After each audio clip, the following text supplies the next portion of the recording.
introduce you to Linda Hanna. And I have to read this because otherwise I won't do her justice. And I'm going to let her give you the pleasure of introducing your own panel, who can come up here. With a nursing career spanning nearly 30 years, Linda Hanna is a postpartum nurse at Cedars Sinai Medical Center of Los Angeles. She's been a longtime colleague and friend. She's really a pioneer in the field of lactation consultation. She is the owner and operator of My Nursing Coach, which is a mobile coach which goes around and sets up, breastfeeding, on the spot, in the street. Well, not in the street. So, her information is here, so please pick it up. She is a board-certified lactation consultant and a member of the IBCLC. She worked to develop the Cedars Sinai Lactation Education Program and STORE. Prior to that, Linda launched the Great Starts program at Kaiser Permanente, Woodland Hills. Subsequently, the program that she started at Kaiser has been adopted by other Kaiser Permanente hospitals. Linda also was the owner of the Mommy Zone, which some of you may know, very, very popular store here in Tarzana. And Linda holds a master's degree in nursing education and a Bachelor of Science in nursing, having worked at other esteemed hospitals as Hollywood Presbyterian and Kaiser Permanente. So, Linda, I will let you introduce your panel. They're so pumped. So I have to tell you, it's really nice that all of you are here, and I think we're all happy now that we're here because we're going to actually demystify, I think, some of the things. I noticed that some of the people were speaking about these birth experiences. One of the things Diana didn't say, actually, my career started as a labor and delivery nurse also, and I worked at Cedars for many years and then left and worked at Kaiser and different jobs I did. We don't actually plan their births, and they don't actually plan their births. They actually come out the way they do because somebody actually, like the baby, maybe, doesn't behave accordingly. So I think maybe we can demystify a little bit of these birth stories that you were all talking about. Those people who were mentioning that, how did you sign up for that birth? They didn't actually sign up for that birth, and that's the mystery of labor and delivery. And the beautiful part about it is that they're actually incredibly trained professionals who make sure that the birth comes out with the outcome that we all really want, which is a healthy baby and a healthy parent. And now you'll get to meet the girls who really make it all happen. I've stepped away from labor and delivery. It's a little too intense for somebody my age anymore. But the youngsters over here, Cynthia Barter, famously known as CB to all of us who love her very much, Monica Lundry, who will tell you all about herself, and Amy Hurst, who has her baby running around, all work there currently at Cedars Sinai Labor and Delivery, and they've got a lot to share. So let me have you listen to as they introduce themselves. Cynthia, if you don't mind telling us as a group here all about you, and then take it off from there. Well, then we'll answer questions. My name is Cynthia Barter. Everybody knows me as CB. I work at Cedars Labor and Delivery. I have worked at Cedars for the last 34 years, 28 years in labor and delivery, and I am known as a doula-friendly nurse.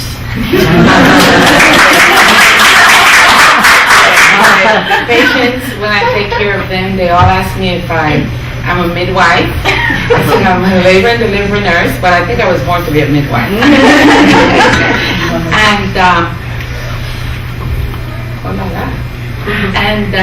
we at Cedars really we every day go to work hoping to deliver to the ladies that come to us, to deliver to them what they signed up for.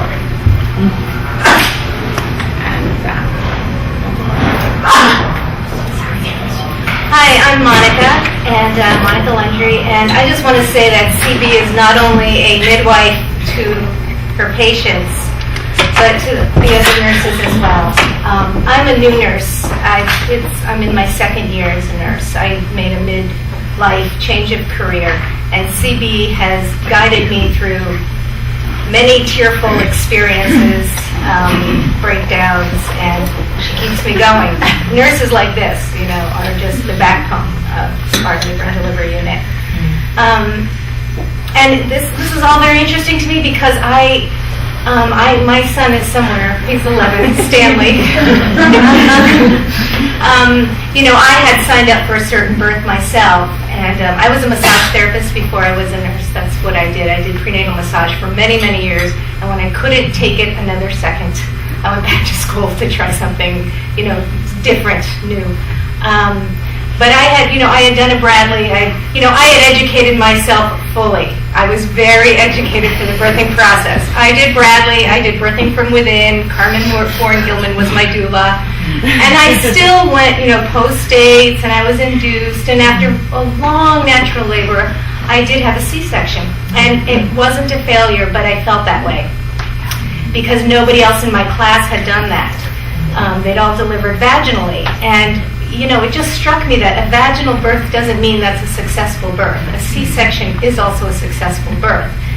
And so what I try to bring to my patients is the ultimate lesson of parenthood, which is being in the moment and making the right decision in the moment and letting go of expectations.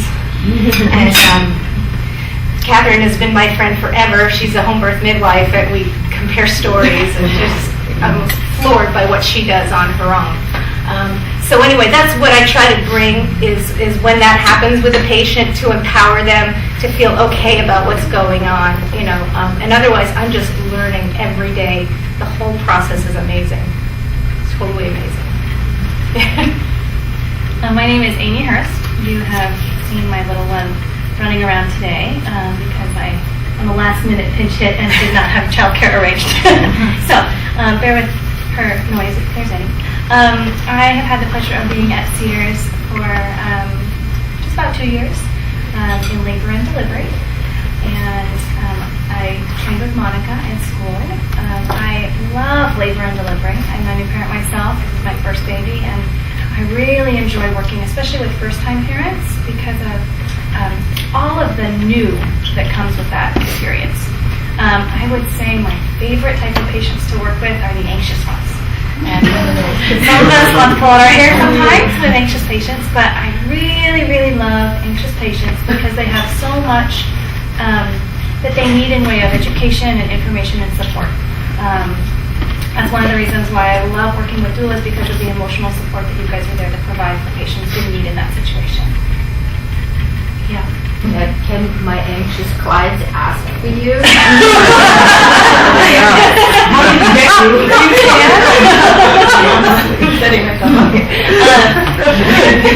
Well, the basics of our unit runs is if we certainly had nurses available, you certainly can make a request. Many days we're up to our ears with patients and we may not have the ability to flex, but if we can, we try and accommodate. So I'm a labor and delivery nurse. I work in the field, but when we had my daughter, my husband knows nothing about the medical profession and is completely out of his element. For him, we took a Bradley class, which was great to see the way that met his educational needs during that time. And I love you guys. I think probably the best thing is for us to have questions come from the group, but I would like to also just share a little bit about the day-to-day operations at our hospital. I think that would be very helpful for all of you to understand what really is going on in the medical center and what our functionality is. And I think that as a group we can kind of interject. And please stop if you have any questions. Basically, our system is set up that our patients arrive at labor and delivery.